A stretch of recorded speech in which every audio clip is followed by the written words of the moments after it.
Bendiciones para todos. Dale un abrazo dentro del distanciamiento social a alguien que esté cerca de ti. Hermana Rosa, siempre muchas gracias por todo, hermana Rosa. Rosa me recuerda que hay que quitarse la máscara. ¿Puede ocupar su asiento?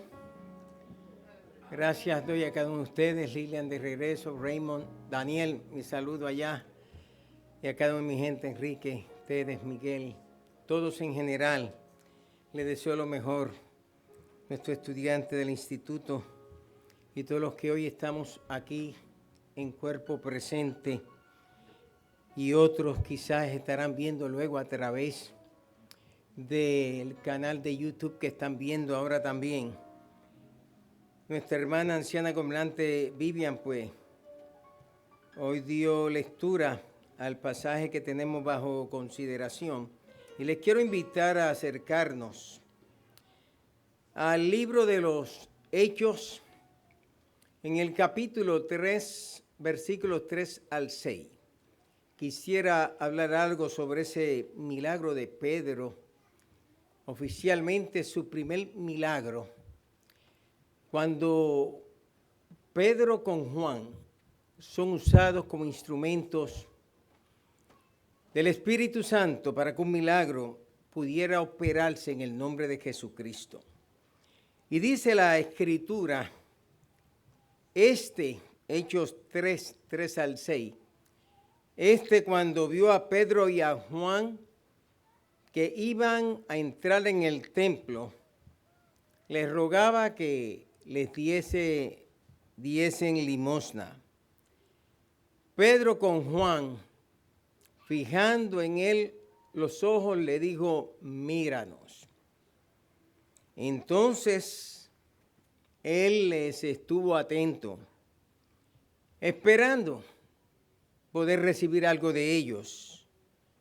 Mas Pedro le dijo, no tengo plata ni oro, pero lo que tengo te doy. En el nombre de Jesucristo de Nazaret, levántate y anda.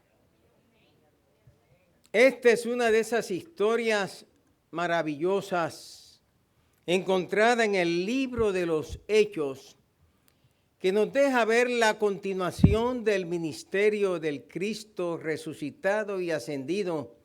Ahora el Cristo manifestado a través del Espíritu Santo que envió hacia la iglesia y que hizo en la iglesia y manifestó en la iglesia la continuación de las cosas que él dijo. Cosas mayores que las que yo hago haréis vosotros. Si algo pidiereis al Padre en mi nombre os será hecho. Yo me voy, mas no os dejaré huérfano y enviaré al Espíritu Santo para que esté con vosotros todos los días de vuestra vida. Cristo siguió presente en la vida de la iglesia por medio del Espíritu Santo que vino a inaugurar una nueva era, algunos le llaman dispensación y algunos la clasifican como la era del Espíritu Santo o la dispensación del Espíritu Santo. Vino a continuar haciendo lo que él hizo durante 3 años y medio, pero 2 milenios después sigue haciendo lo que él había comenzado. Los ejemplos que él había dado siguen repitiéndose en el mundo entero y Cristo sigue presente en el mundo por medio y a través de la iglesia. Simón Pedro y Juan aparecen como los instrumentos de este milagro. Y un hombre incapacitado, que desde el vientre de su madre estaba incapacitado, cojo de nacimiento, dice la Escritura. Desde el vientre de su madre nació con esa incapacidad. Pasó un año, pasaron los años, no podía andar.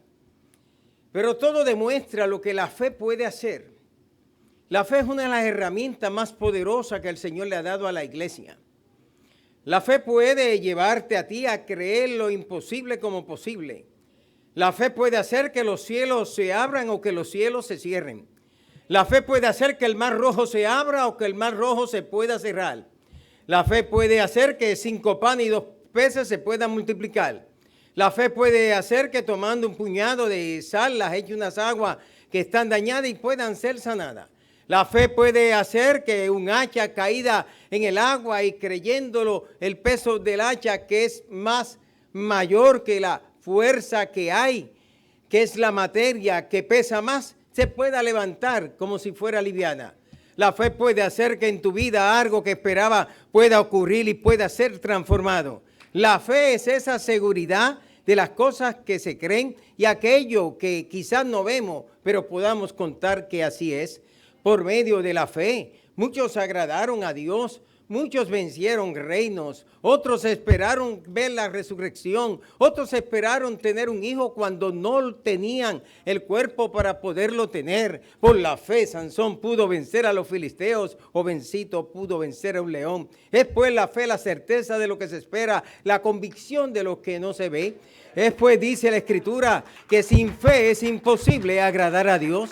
Y todos estos dieron testimonio por medio de la fe. Y hay una gran nube de testigos que está sobre nosotros que dio testimonio de la fe.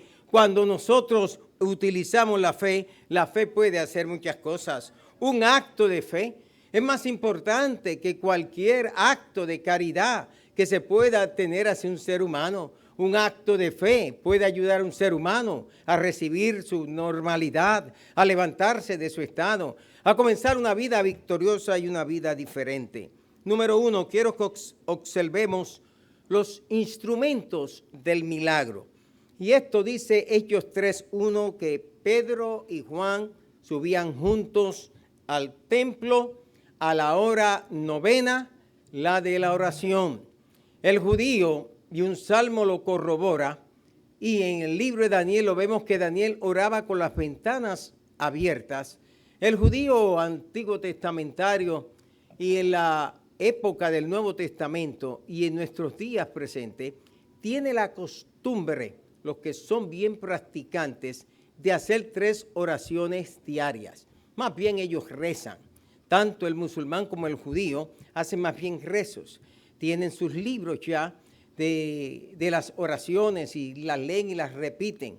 Por eso ustedes lo ven siempre cuando van frente al muro de los lamentos, que abren su pequeño libro y ahí ellos comienzan a leer mientras están haciendo sus ruegos, muchas veces basado en los salmos, otras veces basado en el Talmud, pero que son importantes para ellos. El judío tiene la costumbre y tenía la costumbre de orar a la hora tercera, que es 9 de la mañana, a la hora sexta, que son las 12 del mediodía, y a la hora nona o novena, que son las 3 de la tarde. Dice la Escritura que ellos iban al templo a la oración de las 3. Todavía no se había marcado esa distinción y separación entre judíos y cristianos. Estos primeros creyentes eran judeo-cristianos. Al principio no tenían muchas dificultades entrar en el templo. Se crea por los líderes religiosos, porque simplemente estaban reclamando que el Mesías había llegado en la persona de Jesucristo. Pero cuando ven que esto puede continuar habiendo nacido el cristianismo o el judeo-cristianismo como una secta, se piensa que a la larga le iba a hacer mucha fuerza a los partidos religiosos en los cuales se estaba dividiendo la religión en la época de nuestro Señor, tanto con los fariseos, con los saduceos, con los escribas, con los herodianos, con los celotes, y ahora un partido que iba en desarrollo era una secta conocida como la secta de los mesiánicos, la secta de los cristianos, la secta de los judeocristianos, pero todavía ellos estaban vinculados con el templo y por eso Pedro con Juan siguen yendo al templo. Aún Pablo lo vemos que está yendo al templo. Pablo no dejó de practicar ni dejó de hacer los ayunos judíos, porque Pablo se identificaba con el pueblo judío, pero a partir del Concilio de Jerusalén se establece una frontera divisora entre la experiencia judeo-cristiana y aquellos primeros cristianos, porque un grupo ahora no judío ha ingresado al seno de la iglesia y el judeo-cristianismo pues le ponía trabas, y este grupo que entra son los gentiles. Y hoy, gracias a Pablo, gracias al Espíritu Santo, gracias al Concilio de Jerusalén, gracias a ese gran debate que hubo allí, hoy día nosotros Podemos adorar a Dios con toda libertad sin ser judíos, pero lo podemos adorar en nuestra cultura sin dejar de ser quienes somos, pero por la gracia del Señor hemos sido hechos nuevas criaturas y somos parte de la iglesia. Pedro y Juan van en una unidad no consanguínea, sino que van en una unidad del Espíritu. Por causa del Espíritu Santo, el día de Pentecostés se desarrolla más unidad entre Pedro con Juan.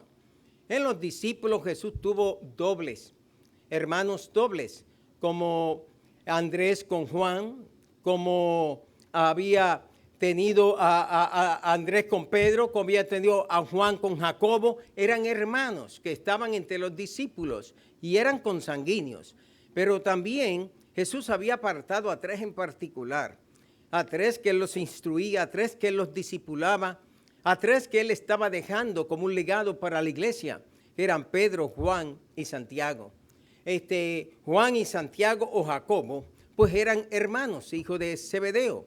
Pero aquí encontramos que no están dando Juan con Jacobo, ni están dando Pedro con Andrés, sino que están dando Pedro con Juan.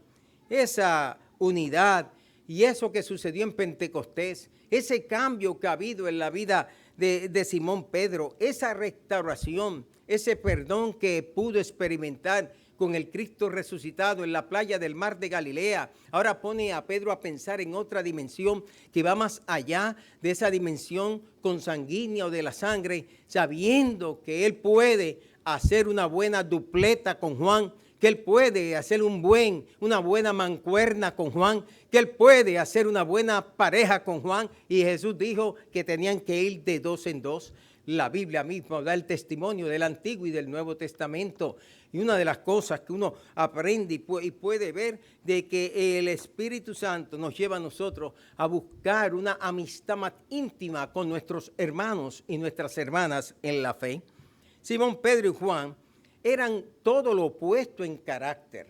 Tim LaHaye hace muchos años escribió un libro, Temperamentos. Lógicamente es una especie de teoría sobre los temperamentos desde el punto de vista de cómo en la antigüedad se pensaban que los temperamentos se determinaban o por la sangre o se podían determinar por la cólera o la ira, el carácter o quizás de manera flemática. Y Tim LaHaye podía definir y poner, y hasta había una especie de cuestionario donde uno lo iba llenando y uno podía descubrir algo de su temperamento. Aún podía uno hacer clasificaciones y de 4 temperamentos podía uno multiplicarlos por 2 temperamentos, por 2, y podían ser 8, y 8 por 4 más, podían ser 32. Y de acuerdo a esto, podemos ver que tanto Pedro con Juan eran de temperamentos diferentes. Pensemos por un momento en la teoría de Tim LaHaye. Pensemos que en Juan podemos descubrir un temperamento más bien flemático, melancólico. En Pedro podemos descubrir un temperamento que es más colérico, sanguíneo. Pedro era muy pronto a actuar, muy pronto a ser expresivo en su vida, muy pronto a reflejar lo que estaba sintiendo. En cambio, Juan se encuentra más la pasividad, se encuentra más la melancolía que tanto le ayudó para sus experiencias al escribir el libro del Apocalipsis. Se encuentra ese estado más flemático que lo podemos quizás descubrir a través de sus epístolas escritas. Por eso él puede penetrar dentro de lo que es la espiritualidad y presentarnos esa naturaleza divina de Cristo. En el principio era el Verbo, y el Verbo era con Dios, y el Verbo era Dios, y aquel Verbo se hizo carne y habitó en nosotros, y vimos su gloria como la gloria del unigénito del Padre. Y Juan puede ver esas cosas, pero en Pedro encontramos ese carácter sanguíneo, explosivo, esa persona corajienta que bien nos recuerda también a un Saulo de Tarso, pero cuando camino a Damasco tiene ese de repente de Dios en su vida, comienza a verse ahora en el nuevo Saulo de Tarso, en el Pablo para los gentiles, en el Saulo para los judíos, comienza a verse un hombre en momentos dados melancólico, en el hombre flemático, pero en momentos dados sacaba ese estado colérico y ese estado sanguíneo para defender la obra de nuestro Señor Jesucristo. Aquel primer día de la semana cuando Cristo resucitó, aquel día primero de la semana cuando el Espíritu Santo descendió, aquellos que fueron impactados, sus vidas cambiaron radicalmente. Todos nosotros somos importantes. Antiguamente se usaba la expresión y todavía la utilizamos nosotros, primus inter pares. O sea, todos somos iguales, pero hay uno que es primero entre iguales. En la iglesia todos somos iguales, pero hay alguien que son primeros entre los iguales. Todos somos iguales. Pedro y el otro discípulo, cuando se dirigieron a la tumba, nos dice la Escritura que el otro discípulo, que Juan, corrió más aprisa y llegó hasta aquel lugar, se agachó a mirar y vio los lienzos de lino que estaban en aquel lugar. Juan 20, versos 3 al 10. Pero dice que no entró, se quedó afuera. Y cuando llegó Simón Pedro, entró en la tumba. Aquí Juan reconoció el lugar que tenía Simón Pedro. Juan reconocía que aunque había llegado primero, a Simón Pedro le tocaba primero el poder ser testigo de que la tumba estaba vacía, y aunque él la vio, quiso que el que entrara fuera Simón Pedro. Es cuando aprendemos a ubicar a las personas mayores en el lugar que le corresponde por la edad que tienen. Es cuando aprendemos a respetar a aquellos que Dios pone en autoridad por el lugar de primus inter pares. Es cuando aprendemos a reconocer en el orden de Dios el lugar que le corresponde al esposo dentro del vínculo del matrimonio por ser primus inter pares. Es cuando se reconoce el lugar y el orden que le corresponde a la madre y al padre con la familia y los hijos porque son primus inter pares. Jesús de Nazaret había declarado: donde estén 2 o 3 congregados en mi nombre, allí estaré yo en medio de ellos. Pedro y Juan demuestran desde el principio que practicaban habitualmente la oración. Y la oración no debe faltar en nuestras vidas. Si te levantas a las 3 de la mañana y tienes que ir al servicio sanitario, cuando te acuestas, aunque sea acostado, ponte a orar. Si cuando te vas a la cama y vas a reposar, aprovecha y ponte a orar. Cuando tienes que encender el vehículo, en vez de pensar en otra cosa, ponte a orar. Cuando tengas que hacer un viaje a cualquier lugar, saca el tiempo para ponerte a orar. Cuando alguien te pide una oración, no importa dónde sea, detente donde sea y ora por esa persona. Muchas veces me encuentro en supermercados, en farmacias, en bodegas, una llamada telefónica, que necesito la oración por esto. Y ahí no importa, pongo el pan al lado, pongo la mantequilla allí y ahí mismo hago mi cubículo de oración, hago mi cuarto invisible de oración y ahí me pongo a orar por esa persona, porque después se me puede olvidar que me había pedido la oración. Ora a todo tiempo, ora en toda oportunidad, ora bajo cualquier situación de la vida, pero ora al Dios que está en los cielos. Una vida de oración va a producir éxito en la familia. Una vida de oración va a producir éxito en el ministerio. Una vida de oración va a producir éxito en el trabajo. Donde estén 2 o 3 congregados en mi nombre, allí estaré yo en medio de ellos. Los judíos dicen que tienen que ser 10 para hacer una oración oficial. Y tienen que estar las 10 personas. Jesús no puso a 10, puso a 12. Pero después le dijo: yo reduzco el número, que donde estén 2 o 3 en mi nombre congregado, allí estaré yo en medio de ellos. Ese es el número mínimo que Cristo da para lo que podemos considerar una congregación. Pero donde estás tú, donde tú puedas orar, ahí Él te va a escuchar. Número 2, quiero que observemos Hechos 3, versículo 2, el recipiente del milagro. Y era traído un cojo de nacimiento, y pongo puntos suspensivos. Simón Pedro y Juan representan a una iglesia militante, a una iglesia mística, a una iglesia poderosa, a una iglesia de oración, a una iglesia tradicional, a una iglesia que vive practicando lo que aprendió, lo que creyó y sabe que es llamada a ejercitar la fe y actuar en esperanza. Este dúo dinámico se encuentran frente a este cojo de nacimiento que la versión Reina Valera 2015, que por cierto me la regalaron en estos días, y hay muchas cosas interesantes de esta versión, porque se acopla con la nueva versión internacional.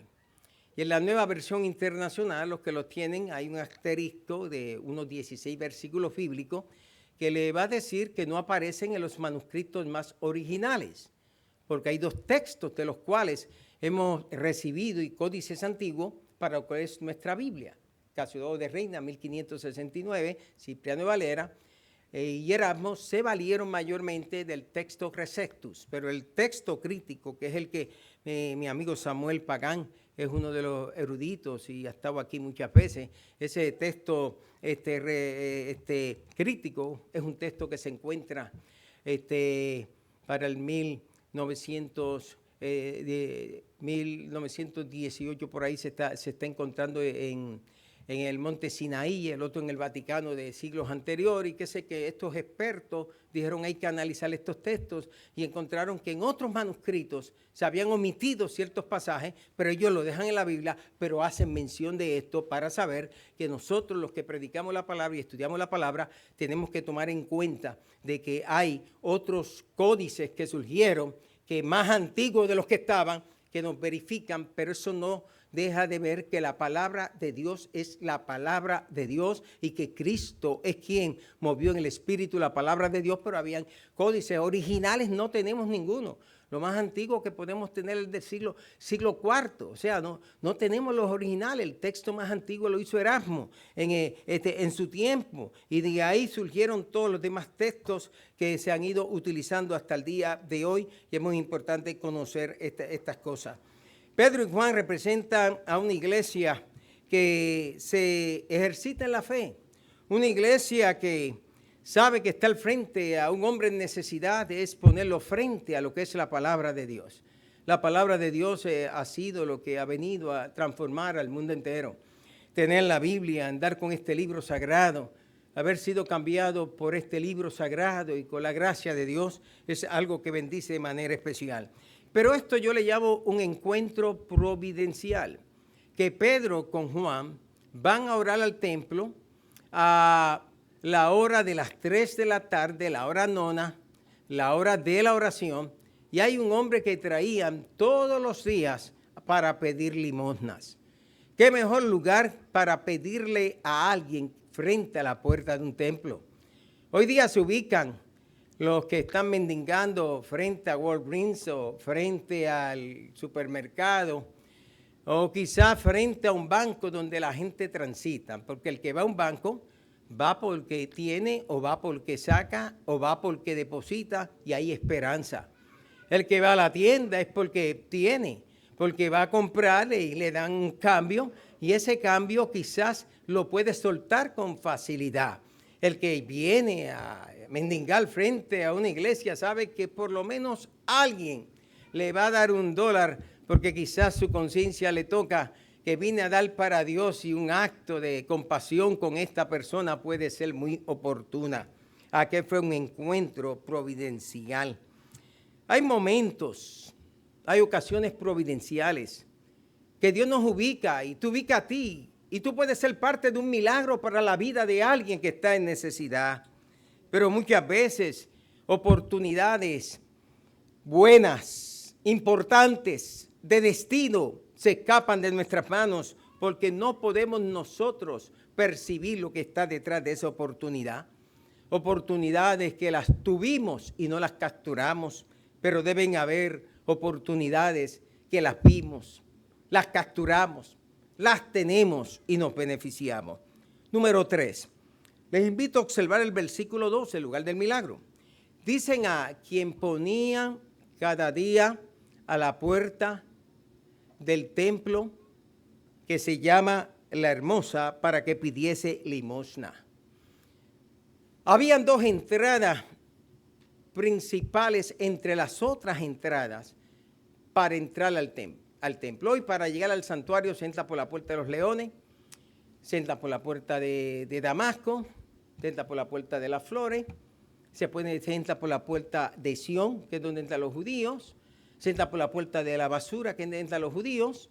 Los musulmanes tienen que entrar por la puerta de los leones, tienen que entrar por la puerta de Herodes, tienen que entrar por la puerta de Jaffa, que entra todo el mundo, es la más cercana a llegar al Santo Sepulcro en este caso, y de ende más abajo poder llegar a donde se encuentra la explanada del templo, o pueden ubicarse por la puerta nueva, que es una puerta construida mucho después de la época musulmana. La Jerusalén que vemos hoy día es una Jerusalén musulmana, es una Jerusalén turca, sus murallas son turcas, algunas corren por donde corría la Jerusalén de la época de Jesús, pero la Jerusalén de la época de Jesús está muy abajo. Vayamos ahora frente al Monte de los Olivos, les invito conmigo, he hecho eso unas 33 veces. Nos paramos frente al Monte de los Olivos, yo le voy a citar a Ezequiel, le voy a hablar de la puerta tapiada, la puerta cerrada, la puerta de la entrada del Mesías, el cementerio que está al frente, y si está el presidente de la compañía, le voy a decir, y dicho sea de paso, aquí tenemos al presidente de la compañía Spirit Tour, que él les va a contar cómo ahí está enterrado, sus abuelos, bisabuelos, tatarabuelos están ahí enterrados, y su padre va a ser ahí sepultado, y él va a ser ahí sepultado, y es un privilegio ser sepultado frente a esa puerta. Yo que he entrado adentro, cuando entro adentro yo veo que hay un marco de otra puerta que está más subterráneo abajo. Cuando entro por la puerta de Damasco veo otro arco de otra puerta del tiempo de Adriano que está más abajo. Cierro con esto de manera más resumida. Donde está esa puerta hoy día tapiada, debajo hay una puerta, significa que en la época de Cristo esa muralla en ese lugar no estaba, la muralla iba más abajo, ¿ok? Y subía. Ahora, nos ubicamos en la segunda puerta, que en estos días, tiempos pasados, hubieron una reyerta, creo que mataron a alguien. Los judíos no querían que los musulmanes hicieran eso, un santuario de oración ahí, porque directamente mira hacia la Meca, y ellos hicieron un santuario, pero nos impedía a nosotros los turistas llegar y contemplar, y uno explicarles por qué esa puerta estaba ahí. Porque la gente mira lo de arriba, no mira lo de abajo. Pero puede que debajo de esa otra puerta, que esa haya sido una puerta de la época de Adriano, había otra puerta. Y esa otra puerta que había en aquel lugar puede ser conocida como la puerta de Susa o como la puerta de Nicanor. Pensemos que es la puerta de Nicanor mencionada por Flavio Josefo, con una altura quizás de 60 pies de alto y quizás podía tener 20 pies de ancho. Tenía una puerta hermosa en bronce, dice Flavio Josefo. Y era el lugar donde las personas que venían del Monte de los Olivos cruzaban un puentecito, que hoy día ese puentecito es sustituido por una carretera puente. Y lo cruzaban, inmediatamente por esa puerta se entraba a las inmediaciones del templo, y de ahí se pasaba, desde el torrente de Cedrón, se llegaba hacia el atrio de los gentiles. La otra puerta, se dice que era la puerta que conectaba desde el atrio de los gentiles al atrio de las mujeres. La realidad, espero que esto no les vaya a dar una sobredosis de puertas a ustedes. La realidad es que hoy en la parte sur se ven unas antiguas marcos de puerta y se les conocen como las puertas teuldas, y por ahí se entraba. Creemos que la puerta está ubicada donde está la puerta dorada hoy día. Ese hombre se encontraba allí ubicado. Frente a muchas puertas aparecerá algún cojo de nacimiento, alguna persona que necesita algún milagro. Esa puerta que estaba llamada la Hermosa, y el hecho que se le llame la Hermosa, el Nuevo Testamento, aparte de lo que menciona Hechos, no aparece en ningún otro lugar, no hay más referencia en ningún otro lugar. La única referencia es con Flavio Josefo. Pero Flavio destaca esta puerta y llama una puerta hermosa, que es esa puerta de Nicanor, y la describe. Esa puerta hermosa se transforma en el símbolo de esperanza para muchos seres humanos, en el símbolo de ayuda para muchas personas, en el símbolo de atención a aquellos que en nuestra sociedad están esperando algún milagro, están esperando alguna ayuda. Se transforma en la oportunidad de considerar a muchos de esos seres humanos que andan por nuestras calles esperando que alguien les pueda ayudar. Hechos 3:3 dice, cuando vio a Pedro y a Juan que iban a entrar al templo, les rogaba que les diesen limosna. Bueno, los que piden hoy día, los pidiones profesionales, algunos han desarrollado técnicas tan especiales que uno se siente comprometido a darles. Cuando un pidión por alguna razón es un ser humano en necesidad y quizás una peseta, quizás la va a utilizar más, quizás $1, ya no le gustan las pesetas, te piden $1, te piden 5, ya es demasiado, si es así hasta yo me voy a pedir también con ellos. Pero estos señores yo les tengo cierto respeto porque están trabajando. Oye, ellos trabajan hasta 4 o 5 horas diarias y descansan y vuelven de nuevo, están trabajando. Pero algunos de ellos tienen algo tan especial que tú sientes darle algo. Bueno, algunos desde que voy entrando me dicen good morning. Cuando voy saliendo, how's everything? Me sonríen. God bless you. Cuando dicen God bless you, ya, God bless you. Pan. Pero tienen ellos una mentalidad limosnera de que les den. Y esa mentalidad limosnera los hace vivir en un nivel de mediocridad y le quita todo deseo y todo espíritu de superación en la vida. Hay seres humanos que se acostumbran a que siempre les estén dando. No se acostumbran ellos a buscarlo. Seres humanos que creen que el mundo entero está obligado a darles a ellos. El gobierno les tiene que dar a ellos. La familia les tiene que dar a ellos. Pero ellos no tratan de esforzarse. De que en la vida todo demanda un esfuerzo. Pero hay otros que por virtud o por razones obvias necesitan ser ayudados y los tenemos que tener en cuenta.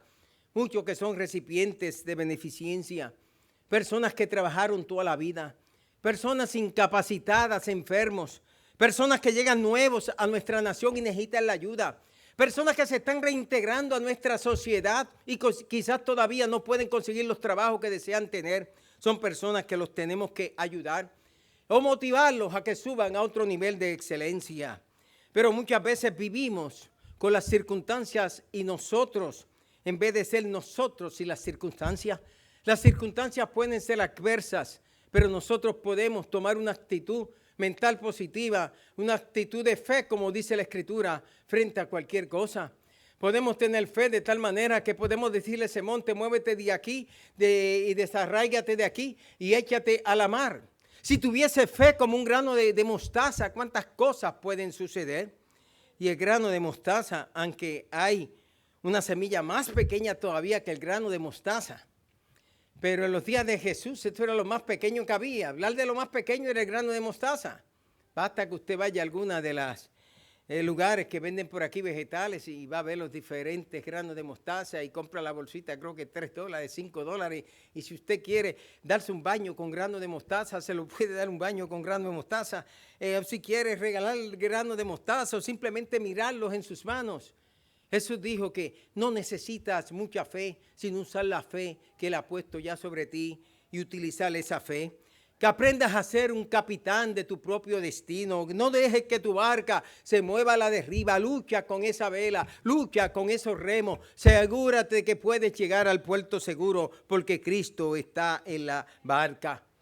Y cuando llegue, saca tu ancla y echa el ancla. Pedro con Juan le dijo, míranos, y dice la Escritura que él les estuvo atento, esperando recibir algo de ellos, pero tenía que mirarlos. Ahí comienza la manifestación de la fe, míranos. Y él miró hacia donde estaba, esperando recibir algo de ellos. Eso se llama atención. Puso su atención, esperando recibir algo de ellos, era su objetivo. Muchos seres humanos se pasan la vida mendigando un favor, mendigando una ayuda, mendigando atención, acostumbrados siempre a que tienen que recibir. No debemos hacernos adictos de las necesidades, vivir todo el tiempo esperando que se nos tenga que dar. Pero aquí me encuentro con un problema. Pedro y Juan tenían mucha fe. Estaban llenos del poder del Espíritu Santo, pero estaban sin un centavo. Felipe lo expresó muy bien esta mañana. Dijo que nosotros tenemos. Pedro dijo, no tengo plata ni tengo oro, lo que tengo te doy. En el nombre del Señor Jesucristo, levántate y anda. Muchas veces no tenemos para darle a otros, pero tenemos manos para ayudar a otros. No tenemos para darle a otros, pero tenemos pies para socorrer a otro. No tenemos dinero para darle a alguien, pero tenemos oídos para escuchar a alguien. No tenemos monedas para entregarle a alguien, pero tenemos una boca para hablarle a alguien. Apóstoles sin recursos humanos, en necesidad ellos mismos de una ofrenda. No tenían oro ni plata, pero tenían la mayor riqueza disponible en sus manos. Habían aprendido a hacer el mejor uso del nombre de Jesucristo. En el nombre de Jesucristo se recibe un certificado de gracia. En el nombre de Jesucristo y con el uso del nombre de Jesucristo puedes reclamar milagros. Por el nombre de Jesucristo puedes reclamar trabajo. Por el nombre de Jesucristo puedes reclamar tu familia. Por el nombre de Jesucristo puedes ver cosas maravillosas. Porque no hay nombre dado en el cielo ni debajo de la tierra. Estamos seguros que ni la muerte, ni la vida, ni ángeles, ni principados, ni potestades, ni nada de lo que se ha creado nos podrá separar del amor de Dios que es en Cristo Jesús, Señor nuestro. Y ante ese nombre, dice la Escritura, Filipenses, se doblará toda rodilla. Es el nombre sobre todo nombre. El libro del Apocalipsis dice que vi el cielo abierto y vi a uno que venía montado sobre un caballo blanco, su ropa teñida de rojo, y en su muslo tenía escrito, y tenía un nombre que nadie conocía, pero en su muslo tenía escrito un nombre que decía, el Verbo de Dios. Y Juan sigue diciendo y describiéndolo a Cristo en su venida. El nombre de Jesús es un nombre poderoso. Aprender a vivir y usar ese nombre en cualquier situación de la vida. Pastoreábamos en el 1978 una pequeña congregación para tomar experiencia, la pastora Rosa y mi persona. Era Red Hook en Brooklyn, un lugar bien difícil. Estábamos en Richard Street. Nos manteníamos dentro de esta iglesia y nos íbamos allá. Sara se recuerda. Y íbamos allá a atender esa iglesia, se nos estaba dando experiencia en aquellos años. El obispo Sánchez nos envió, Muchito no quería, luego dejamos allí, nos quedamos totalmente en la función de pastor asociado aquí. Muchos recuerdan esa historia quizás. Recuerdo a Helen.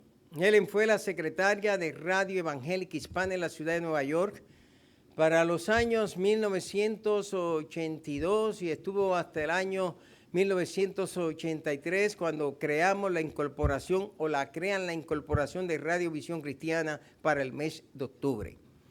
Helen tenía un hijo, vivía en el proyecto allí de Red Hook, compartido por puertorriqueños y afroamericanos de continuo en guerra los unos con los otros. Allá se iban a tomar allí el examen de manejar. En ese entonces era un territorio prohibido, apache, marginado. Hoy día los blancos se han metido a todo ese territorio y lo están reclamando. Me llama la atención que Helen venía una noche y andaba con su sombrilla. Y ella acostumbraba a caminar, le gustaba caminar y es rodeada por un grupo de afroamericanos, según su descripción. Ella fue la secretaria de Cadín Castelo y la primera secretaria del ministerio Radio Reni y luego Radio Visión Cristiana. Hoy día nadie se acuerda de Helen, pero los que la conocimos la tenemos en la historia como algo importante que hizo en su día en la tierra. Y la rodean. Quieren asaltar a esta pobre señora que anda con una Biblia y que ellos deben saber que está en ese proyecto y está en esa situación y andando. No tiene nada esta señora, pero aquellos se antojaron de que la querían jolopear. O por lo menos ella lo percibió así. porque el miedo te hace percibir algo, quizás no, quizás ellos la rodearon y no querían hacerle nada, pero el miedo la hace a ella percibirme y quieren jolopear. Expresión de New Yorkers. ¿Y qué hizo Helen? Helen comenzó a gritar, Jesus, Jesus, I rebuke you in the name of Jesus. Y empezó a gritar y a gritar y a gritar, Jesús, Jesús, Jesús. Y dice, Helen decía, que ellos salieron corriendo. She is crazy, she is crazy. Ese nombre te puede sacar de un problema. Pero notemos la orden. Levántate y anda. Y lo que necesitamos es hombres y mujeres ungidos por el Espíritu Santo que le digan a alguien que está sentado, que está acostado, que no se quiere levantar, un esposo vago, un hijo que no quiere trabajar, levántate y anda.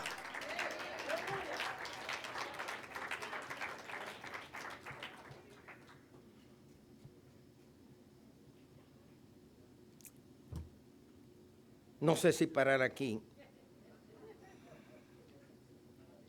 Vamos a parar aquí. El próximo domingo le continúo. ¿Quieren que siga? Veamos 4 el modo del milagro. Hechos 3:7. Y tomándole de la mano derecha, Pedro le levantó, se le afirmaron los pies y los tobillos. Eso dice que fue instantáneamente. Los milagros de Jesús, menos cuando el ciego que le dijo que veo a los hombres como árboles y volví y le impuso las manos, siempre fueron instantáneos. Hay muchas cosas instantáneas que el Señor quiere para tu vida, pero necesitó la ayuda. Y le puso la mano para que se incorporara. Pero me dice la Biblia que hubo una reacción en él, y observen la reacción en el verso 8, y saltando, o sea, lo ayudó, saltando como solo. Se puso en pie solo. Anduvo solo. Entró con ellos en el templo y andaba andando, saltando y alabando a Dios. Un milagro en tu vida debe ser razón para tú alabar a Dios. Dios te libró de esta pandemia. Estás vivo hoy. Estás en la IPJQ. Estás adorando a Dios. Es una razón para servirle al Señor. No siempre lo expreso. Pero para mí el hermano Enrique, Fernando, Agustín Galicia, son unos testimonios que durante el 2020 marcaron mi vida. Yo hablaba con mi hermano Enrique y él me contaba, me dejaba ver imágenes. Hablamos con el concejal Rubén Díaz de lo que estaba pasando. Hablaba con Agustín Galicia y me contaba, Fernando, que teníamos que luchar con él, no querían que la ambulancia viniera encima de él y me llamaban, pastor, tienes que ir, Fernando, orando. La muerte la tenían encima. Cuando yo miraba decía, gracias Señor, porque a mí me dio la misma semana de Hilario Rodríguez, lo que pasa que yo es que no lo sepa nadie en la iglesia, Rosa. Estoy chitón, dice el boricua. Estoy chitón porque los voy a frustrar y desanimar. Y los pastores podemos estar en una condición y no queremos que nadie lo sepa. Porque nuestra misión es animar, es motivar, es decirle que se puede, es decirle que el Señor está con ustedes. Entonces, le que no lo sepa, orando por Hilario. Yo tenía el COVID ya. Cuando le ministro en el cementerio que Felipe con Jesús Durán hicimos, yo lo tenía ya, yo estaba en cuarentena. Mis problemas respiratorios estaban afectados. Me mandan de Puerto Rico y Antiguo olla y métele eucalipto y échale alcanfor y mi mamá cúbrete con una toalla. Rosa frotándome el pecho. Nos mandan y se mete uno al cuarto, pero al ratito ven y come y me quito la mascarilla y estoy ahí comiendo y ya viendo televisión y ya no quiero encerrarme en ese cuarto y ya estoy en la sala. Y cuando viene a ver, estaba en la condición. Pero eso fue nada. A mí fue nada. Cuando escuchaba a Enrique. Enrique, te confieso, yo creí que tú ibas a partir al cielo. Y Fernando, yo pensé que te me ibas al cielo. Y pensaba en Agustín. Y pensaba en Manuel, porque el hermano Manuel yo lo aprecié, amé mucho a ese hermano, Manuel. Siempre ese todavía yo entro por esa puerta y eso que él me llamaba, pastor, venga acá, y se ponía, como ustedes, ¿no? Venga acá, se ponía a hablar conmigo. Todavía, Hilario, hasta para corregir a Hilario me hace falta.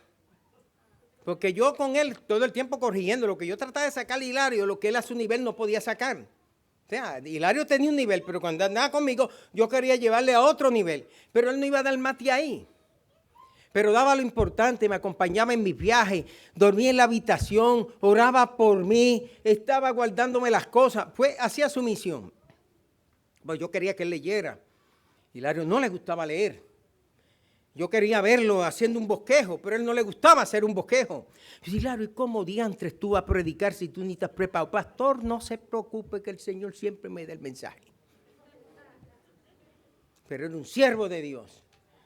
Un hombre que amaba a Dios y el Espíritu Santo cuando predicaba de alguna manera compensaba la deficiencia que podía tener porque Hilario amaba a Dios con todo su corazón.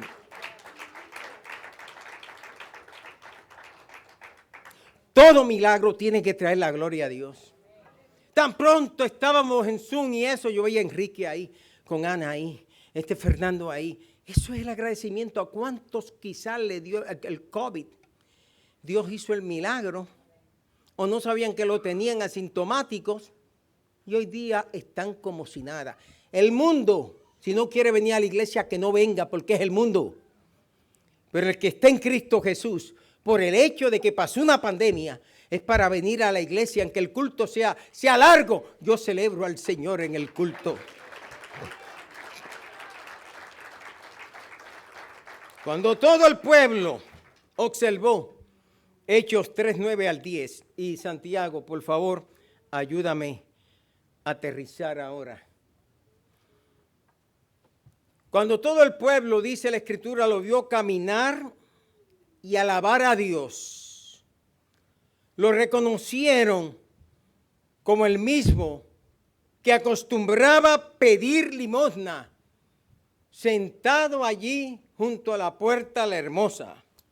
Ese era su punto. Después que Dios lo sanó, otro tomó el punto, porque aún ellos se respetan sus puntos.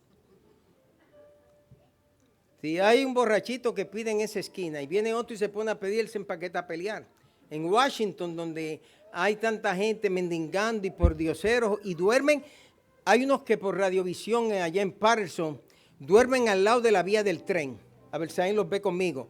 Ellos tienen ahí sus casitas y levantan sus cortinas y levantan sus mantas, pero si llega otro nuevo y se le mete ahí, lo sacan, porque ese es su punto. Los puntos se respetan. Y ese era el punto de él.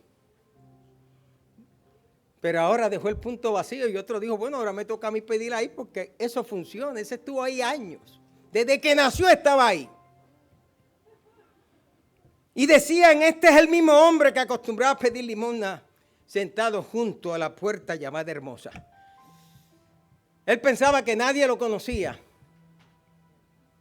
O quizás él conocía a muchos, pero todo el mundo lo conocía.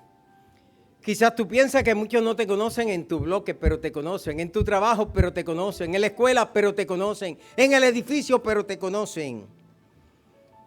Y cuando lo vieron que caminaba y que alababa a Dios, dice que se llenaron de admiración y asombro por lo que había ocurrido. Lo que Dios hizo en ti, nunca se te olvide que eso ha hecho que otros de nosotros nos admiremos de lo que Dios ha hecho sobre ti. Esta mañana, cuando estoy en el sanitario, entra un hermano apreciado de esta iglesia. Me estoy lavando las manos y me dice: bendiciones, pastor. Dios te bendiga, Emiliano. Pastor, murió uno más de mis amigos. Pero pastor, yo doy gracias a Dios que desde que vine a Cristo estoy vivo. Pastor, yo estuviera muerto. Y parafraseo, pero hice una buena decisión servirle a Cristo. Emiliano, ponte en pie.